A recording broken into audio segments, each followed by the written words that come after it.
ई पूर्णिमा बीत जाई त नवरात्रि शुरू हो जाई। 9 गो रात बा। अंधकार के मिटावे खातिर ही नवरात्रि के त्योहार आवेला।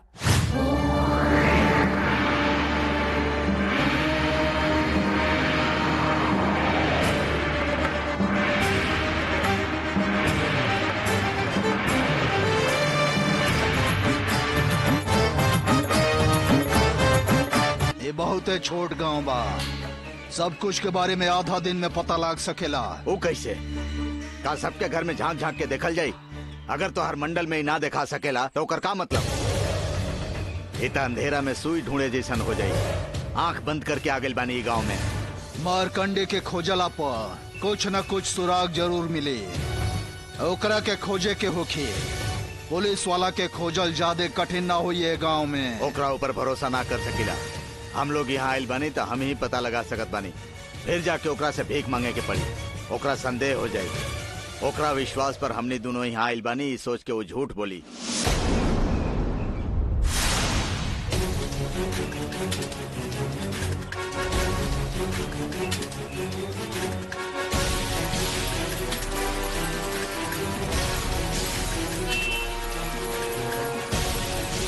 काहे बेटा लाली, तो ठीक बड़ू ना?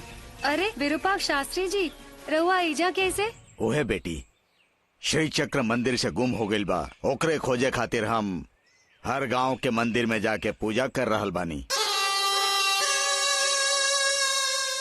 और यहाँ दक्षिण नाथेश्वर भगवान के बहुत प्रभाव बा, हमरा पता चलल बा। यही से पूजा करे खातिर आयल बानी। तो यहाँ कैसे? हम एजा एगो जरूरी काम खातिर आइल बानी, लेकिन हम एजा आके एगो तकलीफ में फंस गइल बानी। का बा तोहर परेशानी?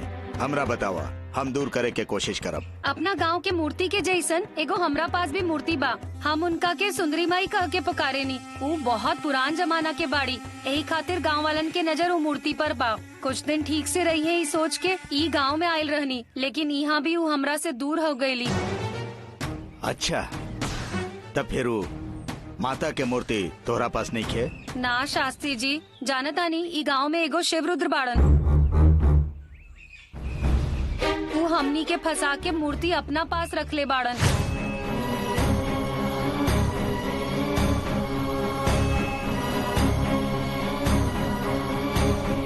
सुंदरी माता वो के बा? पहले ही बताई नी ना, माई के मूर्ति के नाम सुंदरी माई रख ले बानी। ओ यही बात बा। तब फिर वो मूर्ति शिव रुद्र के हाथ में पहुंच गई बा का? हाँ शास्त्री जी, फिर से वो सुंदरी माई के कैसे पा गई हमरा समझ में नहीं के आवत। वो हमनी के अतिथि बना के अपना घरे मूर्ति छुपा के रख ले बाड़न। फिर से हम सुंदरी माई के कैसे पाई? रउआ ही कुछ उपाय बताई ना शास्त्री जी। हम हूँ एक उपाय ढूंढत बानी। तू एगो काम करा, अभी तू उनका घर में ही रहा। ऐसा वहाँ रही जैसे तोहरा कुछ पता नहीं के। का हो सकेला इस सोच के हम सांझ के यह जगह पर मिलब। अच्छा ठीक बा शास्त्री जी, रउआ हमरा के मिल गई नी। अब हम बहुत खुश बानी। अब हम जाते नी, वहाँ उनके घरे रहब। ठीक बा, ये बात के छुपा के रखिया, केहू के मत बताइया। ठीक बा शास्त्री जी, और केहू के ना बताई। अभी हम जाते नी।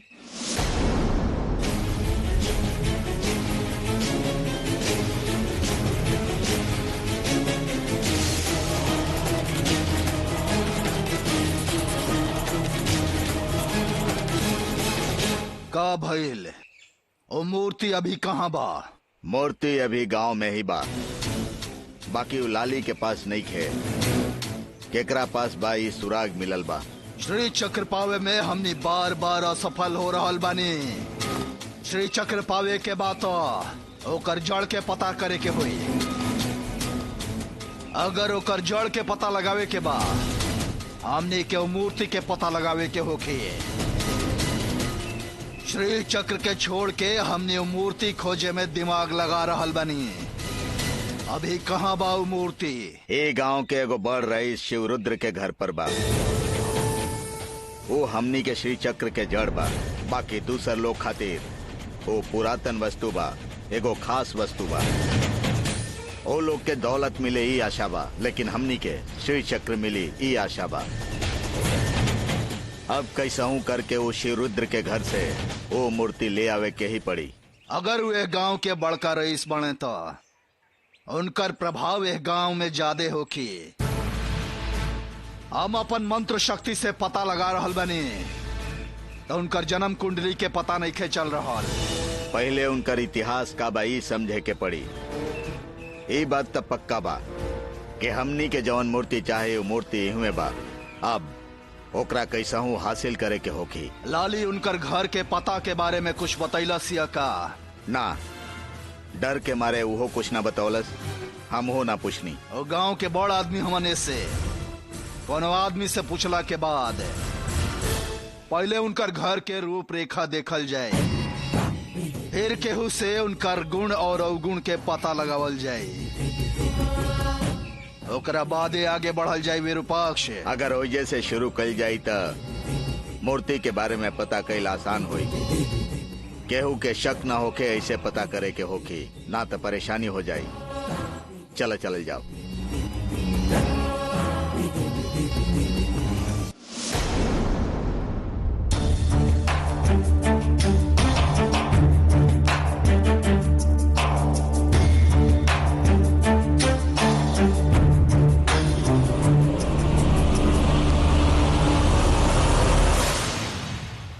का हो गई? खिड़की अभी तक खुला बा।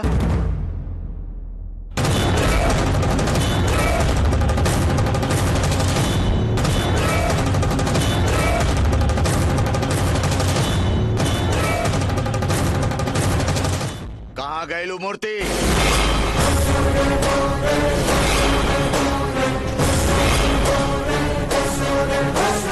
ताला भी टूटल बा।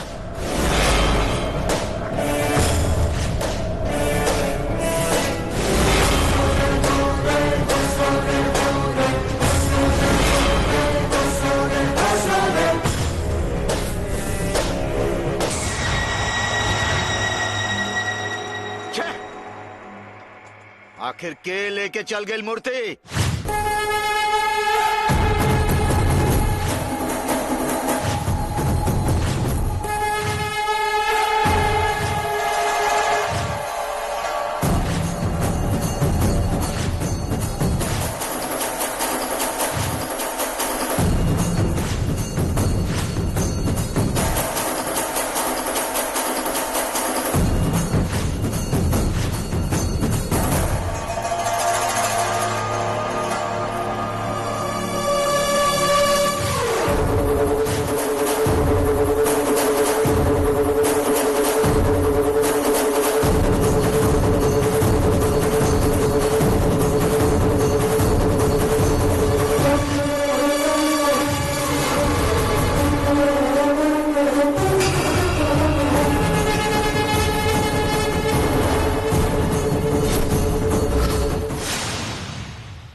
जवन ना देखे के सोच ले रानी, वह देखे के पड़ रहल बा। शुभ काम में विघ्न पड़ गई। अब शकुन हा फिर से काहे आइल बड़ा लोग? मारकंडे, तारा अकेले के लाली के खोजला से मूर्ति ना मिली हमने के पता बा। यही खातिर हम और विरूपाक्ष तहार मदद करे खातिर यहाँ आइल बने। मदद करे खातिर आइल बड़ा लोग की मूर्ति के मिलला के बाद उठा के भागे के इरादा से आइल बड़ा लोग। हम कहले रानी नकल की ये शंका के पिशाच से कोनो काम नहीं खे होके वाला मूर्ति खोजे के काम हमनी के करे के पड़ी।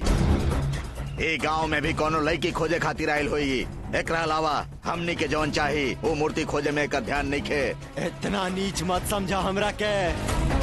लड़की के लागे जाके महीना बीत गई। तू लोग के साथे मिल के श्री चक्र के आशा में इतना दिन से हमार सुख चैन सब भुला गइल बा। मूर्ति हमरा हाथ लागल रहे, लेकिन कुछ लोग आके हमरा से मूर्ति छीन के ले गए। के कहाँ से आयल पता न चलल। पकड़ब तो छोड़ब ना। मूर्ति कहाँ बा पता लगा के ही रहब। कहाँ बा हम ही बतावत बानी। ओकरा वहाँ से कैसे ले आवे के बा ये तू सोचा। ये गांव के एगो बड़ा आदमी बड़े शिव रुद्र, उनका घर में ही छुपावल बा वो मूर्ति। वहाँ से वो मूर्ति कैसे ले आवे के बा तो योजना बनावा और लेके आवा। शिव रुद्र के है? हम सब पूछताछ करके छुपावल मूर्ति के हम लेके आवतानी। अगर वो इतना आसान काम होखे तो हमनी कर ले रहती, तोहरा ना बोलौले रहती। वो शिवरुद्र ही गांव के प्रभावशाली व्यक्ति बड़े। अगर उनका कोनो परेशानी भइल तो तुहार हाथ पाव ही गांव के लोग तोड़ के रख दिए हैं। गुरुजी, हम रुआ के एगो सूचना देवे आइल बनी। जैसन रुआ कहले रही, रुद्र गांव के नामी आदमी हवे और उनकरा के रोके वाला गांव में एक ही आदमी बा। अच्छा, के हो? कादम्बरी देवी नाम बा। यो उनकरे जैसा गांव के एगो नामी आदमी हई। शिवरुद्र कादम्बरी के दोस्ती एक तरह से हित शत्रु के तरह बा। मने तू का कहे के चाहता रहा? एकरा के खिलाड़ी जोड़ी कहल जाला। ये लोग दोस्त जैसन रहेले, लेकिन भीतर ही भीतर एक दूसरा पे छुरी चलावत रहे। यही से एक दूसरा के ना छोड़ सकेले, काहे कि एक दूसरा के उ लोग के जरूरत बा। यही से पास भी ना रख सकेले और दूर भी ना जा सकेले। ओसे हमनी के का फायदा? तनी सोची गुरुजी, शत्रु के शत्रु हमनी के दोस्त जैसन बा। ऐसा करके हमनी के उनका के रोक देव जा। दोस्ती अगर टूट जाई तो मूर्ति हमनी के हाथे पक्का लग जाई। शाबाश मणिकांत, शाबाश। तोहरा तो पुलिस में हमरा नीचे काम करे के चाहिए। अच्छा खबर लिया बड़ा। ऐसे हम अचानक के ऊपर विश्वास नहीं की कर सकत, और ऊपर से एगो नया आदमी पर तो ऐसे जल्दीबाजी करके माटी में मत मिलावा सब कुछ। तनी संयम से काम करा। इतना जानकारी मिल गई बा ना, अब होशियारी से आगे के काम करे के होई। ठीक बा, ठीक बा। श्री चक्र हमनी के मिले खातिर तू कितना होशियारी दिखौले बड़ा हमरो पता बा। यही से श्री चक्र खातिर घूमत बानी जा हमनी के। श्री चक्र हमनी के हाथ से जाए में तुहार कुतंत्र शामिल बा, भुला मत मार्कंडे साहब। अभी हमनी के सामने सवाल ही बा कि वो मूर्ति के खोजे के बा, ओकरा बाद अपन वश में करे के बा, ओकरा बाद हमनी के चक्रपुरी पहुँचे के बा। ठीक बा। मूर्ति के खोजे खातिर हमरा पास एगो योजना बा, और हम ही जानता नहीं। और सफल ना भइल तो जौन कहबा उ करब। चली ना? बाकी जितना जल्दी होके जाए के चाहिए, हमने पास समय नहीं खे। पहले ही बहुत ज्यादा समय व्यर्थ हो चुकल बा। हाँ, जल्दी से जल्दी हमनी के शुरू करे के होई। हम तैयार बानी।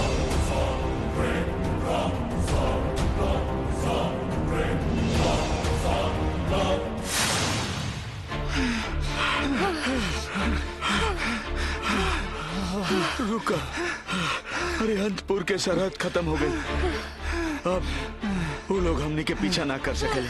वो गांव में नेखन तो काबिल पापा। हमनी के गांव में नेखन आइल का वो मार्कंडे और ओकर झुंड कहीं जइहे तब वो शनि कथा खत्म ना हुई। हमनी के कहानी जैसन ना बेटा, ये राजमार्ग त मिलल ना। कोनो गाड़ी दिखाई दी था, हाथी लाके रुकल जाए, गांव के ओर चलल जाए। जौन काम खातिर आयल रहनी ना भइल पापा। सुंदरी माई के दक्षिणातेश्वर के दर्शन भी ना भइल। अब ये हालत से बाचल जाए तो हजारों साल जियल जाए। अभी वो लोग से बाजकिल बनी जा, ये बहुत बा। चला गाँव में चलल जाओ। इस सुंदरी माई के बचावल बहुत बड़ परेशानी हो गई बा। ठीक कहलू लाली दीदी। काल से नवरात्रि शुरू होता। हमनी के घरे केहू नहीं खे। पहले नवरात्रि खत्म कर जाओ, एकरा बारे में सोचल जाए। अभी हमनी के गाँव में चलल जाओ। हाँ, ये ठीक कह रहा बा लाली। गांव में 3 लोग के छोड़ के आयल बानी। तुहार माँ तुहार याद में बिस्तर पकड़ ले बाड़ी। सुनीता पेट से बाड़ी, उनको से कोनो काम ना होला, और माँ तो कुछ कर ना पावेली। काल से त्योहार बा, पहले हमने चक्रपुरी चलल जाओ, बाकी बात बाद में कल जाई। पहले माँ के तबीयत ठीक भइल जरूरी बा लाली दीदी, बाद में एकरा बारे में हमनी के सोचल जाई। ठीक बा, रहुआ लोग कहतानी सही बा। पहले गाँव में चलल जाओ।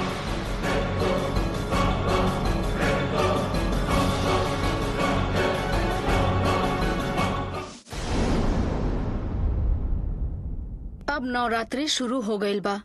घर में कलश बैठावे के बा, कितना काम बा। हमरा अंदर शक्ति नहीं खे। माँ जी से काम ना होला, और सुनीता पेट से बड़ी, उनका से काम भी तो नहीं करवा सकत ना। और तोहार पिताजी विद्या दोनों जन नहीं खन। अब वो दोनों लोग के बिना त्योहार कैसे कल जाई बतावा। हमरा तो समझ में ही नहीं आवत। सबका के एक सांस में बोला तारो ना, ता सब लोग अच्छा से हुई। चिंता करे के कोनो जरूरत नहीं खे। चिंता कैला से तहरा कष्ट होई।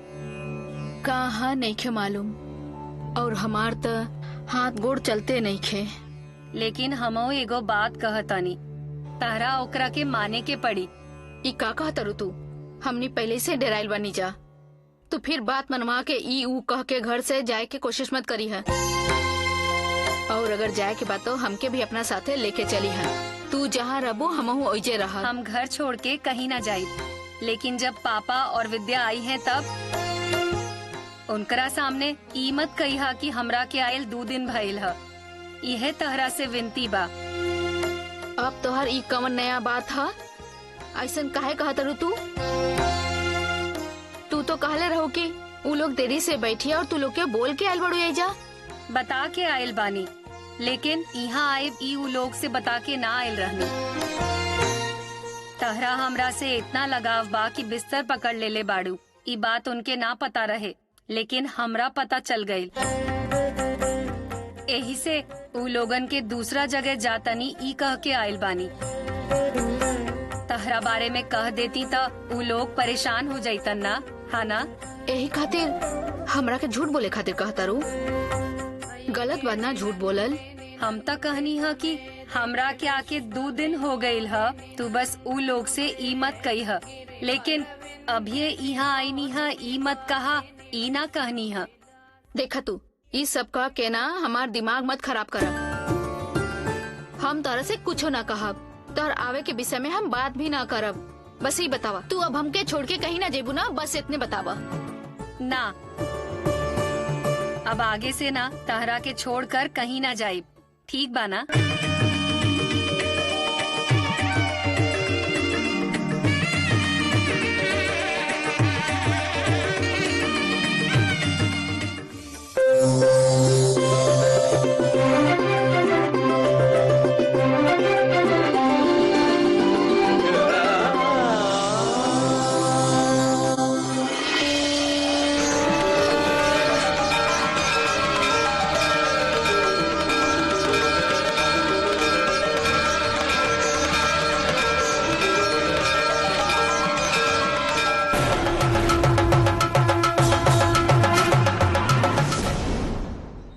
खबर बा मणिकंठ? गुरुजी, जौन मूर्ति के हमनी के गांव में रुद्र जी के घरे खोजा तनी जा, वो हुजो नहीं है। पता न कहाँ गायब हो गइल बा। मतलब जब हम मूर्ति लियावत रहनी तो हमरा से मूर्ति का अपहरण करे वाला वो रुद्र के लोग रहले। अनुमान तय है बा, तोरा जैसन पुलिस वाला के भी चकमा दे के वो लोग मूर्ति लेके चल गइल बाड़न। तोहार दाल हर जगह ना गली, पता चल गइल ना? ना छोड़ा बोकरा के मार के गाड़ दे बुई जा। अभी हमनी के ओकरा से दुश्मनी निकालल जरूरी नहीं खे, मूर्ति के पता लगावल जरूरी बा। अगर वो मूर्ति वहाँ नहीं खे तो फिर वो कहाँ हो सकेला? फिर कहाँ हो सकेला? लाली ही उठा के ले गई होई। अभी तक तो उहे संभारत आ रहल बिया ओकरा। लेकिन वो गाँव छोड़ देला बड़ा सन, मंदिर में भी नहीं खसान। हमने यहाँ बानी पता चलला पाऊ लोग दोसर गांव चल गए ना। ओ हमनी के गांव चक्रपुरी में गइल हुई हैं, काहे कि काल से नवरात्रि के त्योहार शुरू हो रहल बा। शेखर के घर वालन खातिर नवरात्रि बड़ त्योहार होला। वो लोग ही त्योहार ना छोड़ी हैं, वो लोग हुए गइल हुई हैं, हमरा पूरा यकीन बा। तो फिर हमने यहाँ पर खड़ा होके समय काहे बर्बाद कर रहल बनी? चलो चलल जाओ चक्रपुरी। वो रुद्र के सबक सिखाला बिना हम एजा से कहीं ना जाई। मूर्खन के बुद्धि 100 साल के हो जाई तब वो गोबर खाए के आदत ना जाई। हे शास्त्री, केकरा के कहता रह तू? मूर्ख लोग के कहत बानी। हमरा के कहता रह तू? हमरा पता बा। ता तू मानत बाड़ा ना? मूर्ख बाड़ा ही पता चल गइल ना? कल के चाहे तो हम रुद्र के ऐसे ही छोड़ दे, बाकी शास्त्री चुप ना रहिए तो इनका के ना छोड़ब, जला के राख कर दे। अभी तू दोनों जना चुप रहो, चक्रपुरी के तरफ जाए के बाना।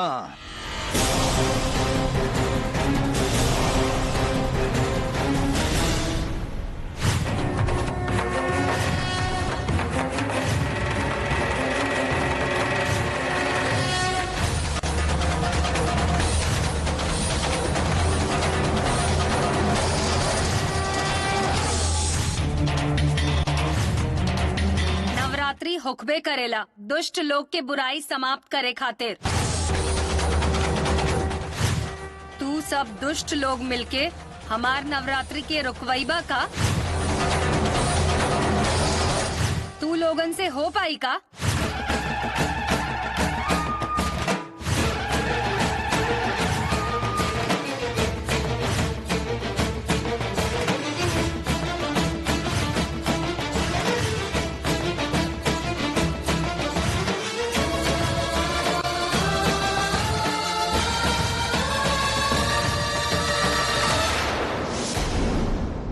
लाली, मंदिर में ना हर साल नवरात्रि कितना जोर शोर से होखत रहे, लेकिन ई बार वैसन कुछो नहीं के होखत। नवरात्रि में ना मुख्य रूप से श्री चक्र के धूमधाम से पूजा होत रहे,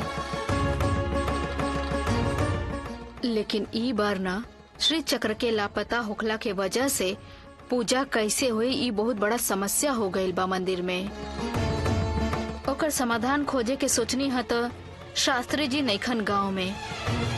आगे का ही पता ना हमके। कितना अच्छा क्षेत्र रहे ई, कितना शक्तिशाली क्षेत्र रहे ई सब का हो गई सोच के बहुत दुख होला हमके। कुछ भी रुक जाए लेकिन नवरात्रि पूजा ना रुके के चाहिए। श्री चक्र के पूजा युगों युगों से चलत आ रहल बा। ई साल नवरात्रि के भी वो पूजा होके रही। ये कैसे हो सकेला जब श्री चक्र ही नहीं खे? तो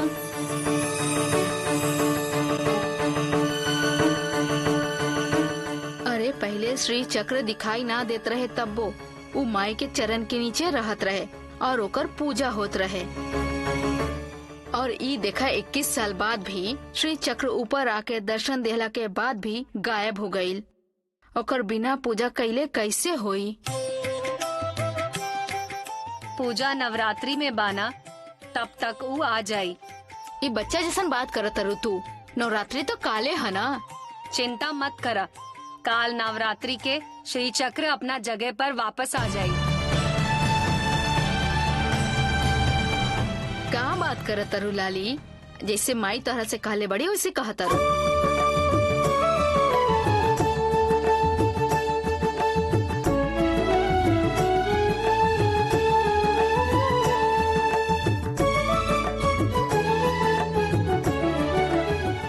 लगता तोहरा अंदर माई के अंश बसल बा। तू माई के ऊपर विश्वास करेलू ना, यही खातिर उ महामाई हमरा से कब्बो कब्बो बोलवावेली। कल्याणदात्री कमनीय तनुलते तोहरा ऊपर माँ के पागलपन सवार बा। चापि कालमनुचिन्त्य हृदय मध्ये कामं प्रहर्ष भरितेन मया तवाद्या पुष्पाञ्जलिश्चरणयोदयमम्ब कीर्णः।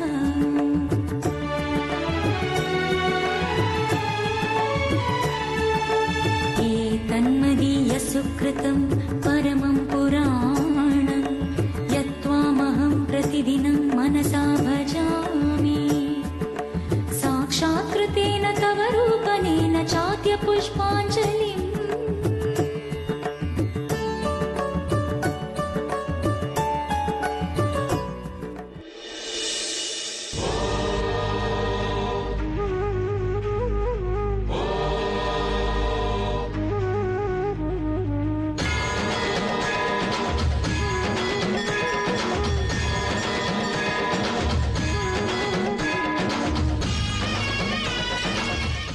आ गई घर के बेटी। अब से ओकर बाचल काम उहे आगे बढ़ाई।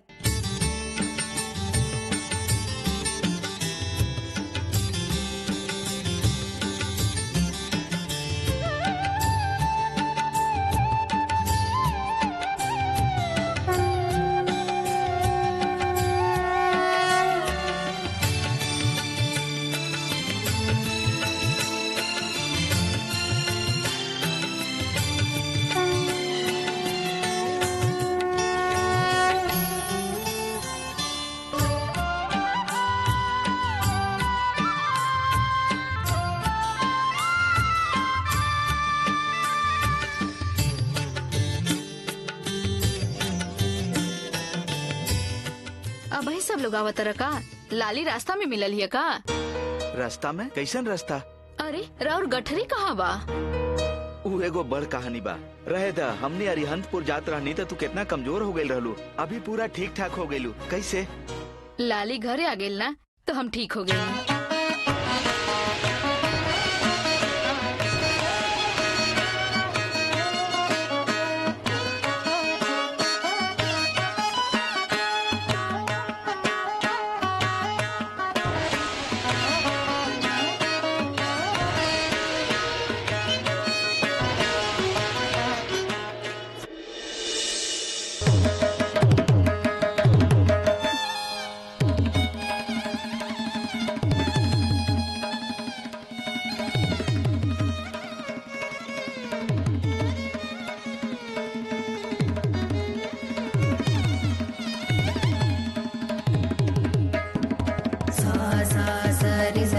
सरे सरे मा पा नी पनी पनी पनी मा पानी पनी पा सा नि सा मा मा रे रे सा सा रे रे सा सा नि रे सा सा नि नि पा पा नि नि पा पा मा मा रे मा पा नि सा सा रे मा पा नि सा सा रे मा पा नि सा।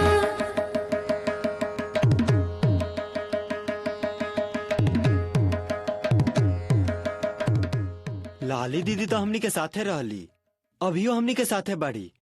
इनका के देख के माँ के कोनो जादू हो गइल का? लाली केर वो लोग लेके आई बे विश्वास से वो ठीक हो गई लोग ही हैं। अच्छा अच्छा हो सकेला।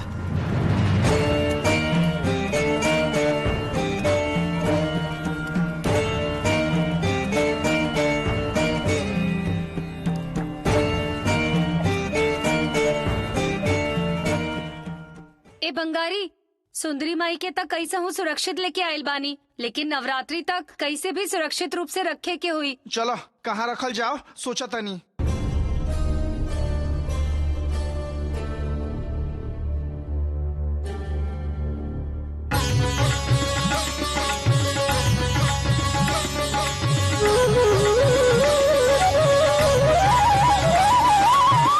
लाली इस सुंदरी माता के उमाई ही रक्षा करी है, मंडप के नीचे रख दिया। चला। हाँ यह ठीक रही। आवा।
तहार माई सुरक्षित हो गई बड़ी।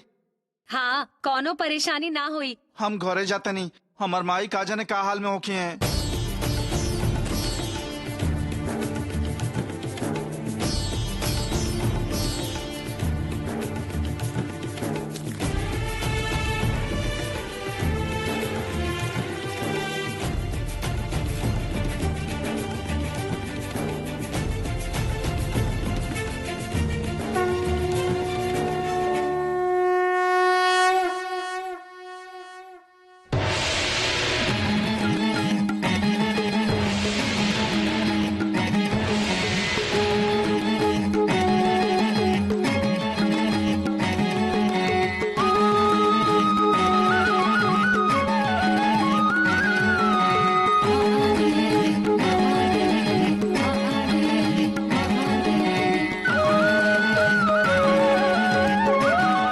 सुंदरी माई के यहाँ रखल सुरक्षित नहीं खे। 8 गो दुष्ट लोग इनका के चोरी करे खातिर लागल बाड़े।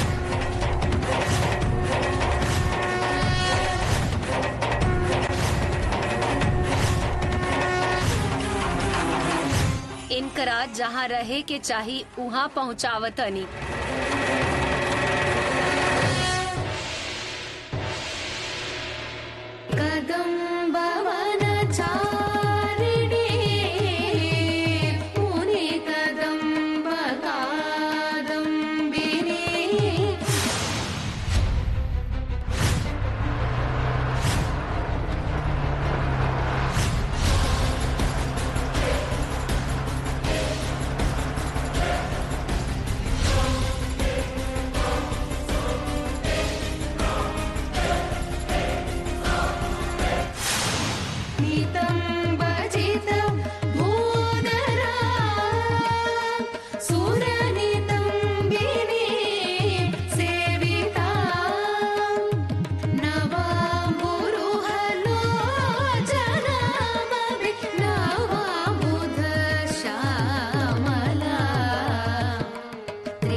जल्दी चला।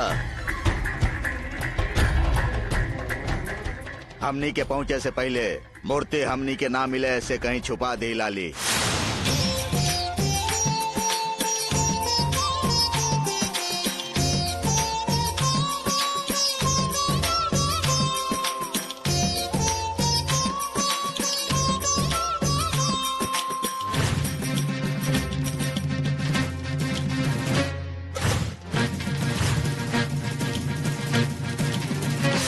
सबर करा शास्त्री।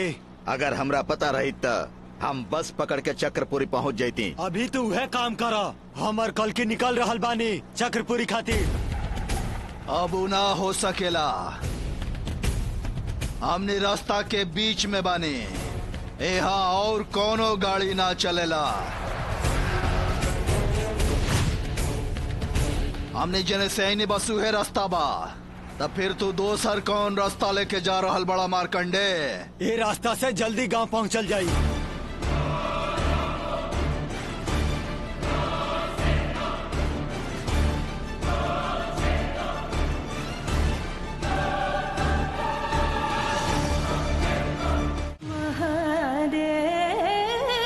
लाली दीदी,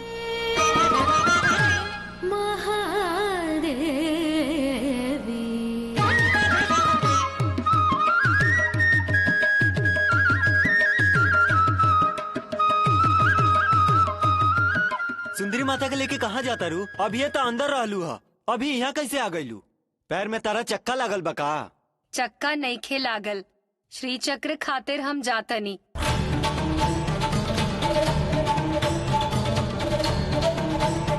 ए, सही कहा तारू, हम जानतानी तू हमरा से मजाक कर रहल बाड़ू ना। बाहर और केहू के बात मत कहिया। पहले ही श्री चक्र चोरी हो गइल बा। उ लोग पुलिस के बताई, पुलिस तारा के खींच के ले जाई। संभाल के रहिया। उ सब के चिंता तू मत करा विद्या। ये देखा, ये गुड़िया के जैसे श्रृंगार भइल बा ना, सब गुड़िया के वैसे ही हमनी के श्रृंगार करे के चाहिए। आज साँझ के ही सब गुड़िया के हमनी के बिठावे के हुई। कल से नवरात्रि शुरू होता। माँ के तबीयत अभी ठीक नहीं है भाई, और सुनीता मौसी से भी ज्यादा काम ना हुई। बहुत देर बैठला से उनका दिक्कत हुई। ठीक बा, वो सब काम लाली आके करी है, चिंता मत करा। का मतलब? लाली आके करी है कह तारू? हमें ही आके कर भी ना कह सके लुका। ठीक बा, आगे से ऐसे नहीं कहब हम। ठीक बा ना? हाँ, ऐसे न कहो। और सुंदरी माई के लेके कहाँ जाता रू? हम सुंदरी माई के नहवावे खातिर कुआं पर लेके जा रहल बानी। ठीक बा, वो काम खत्म करके ये काम शुरू करा। ये गुड़िया के भगवान के पास रख देता नहीं। ठीक बा ना?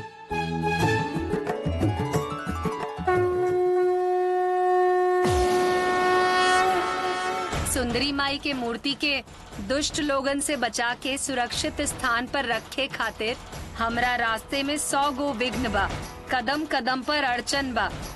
बेचारी लाली के का हाल हुई। विधि के विधान के आगे त हमहू अलग नहीं खी।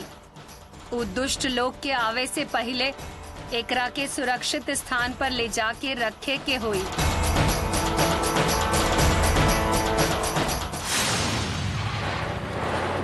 रुका।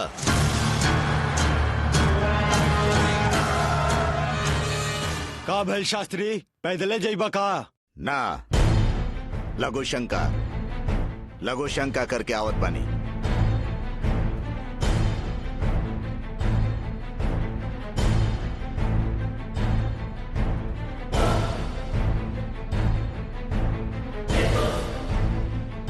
मूर्ति कहाँ बा पता चलला के बाद भी हमने के अभी तक को नईखे मिल रहल न मार्कंडे। तब कहीं ना जाई। अगर उ चक्रपुरी पहुंच गइल बा तो हमरो हाथ में पहुंच जाई। उ हमार अड्डा ह।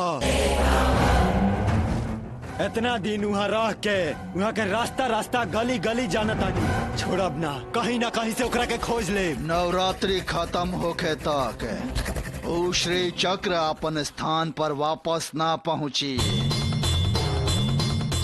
अगर कुछ होई तो माई के ही परेशानी हुई। इस समय उ त्योहार के रंग में भुलाइल होखी हैं।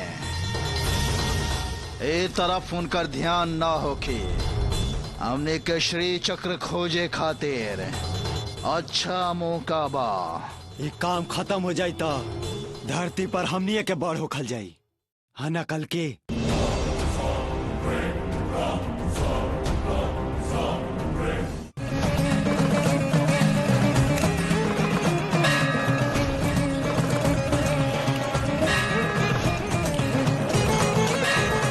लाली,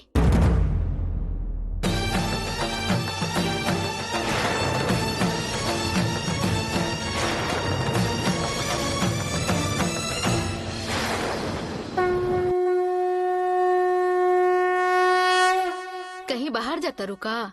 हाँ, ई तोहर हाथ में का बा?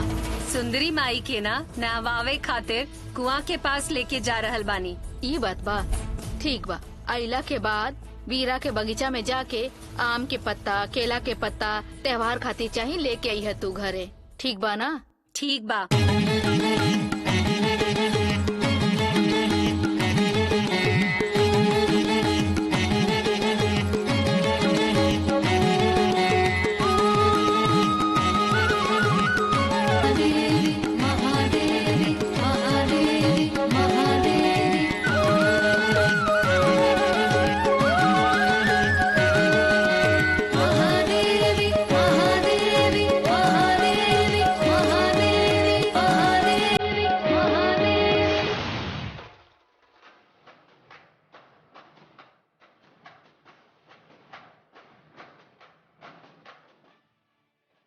चल अब चलल जाओ।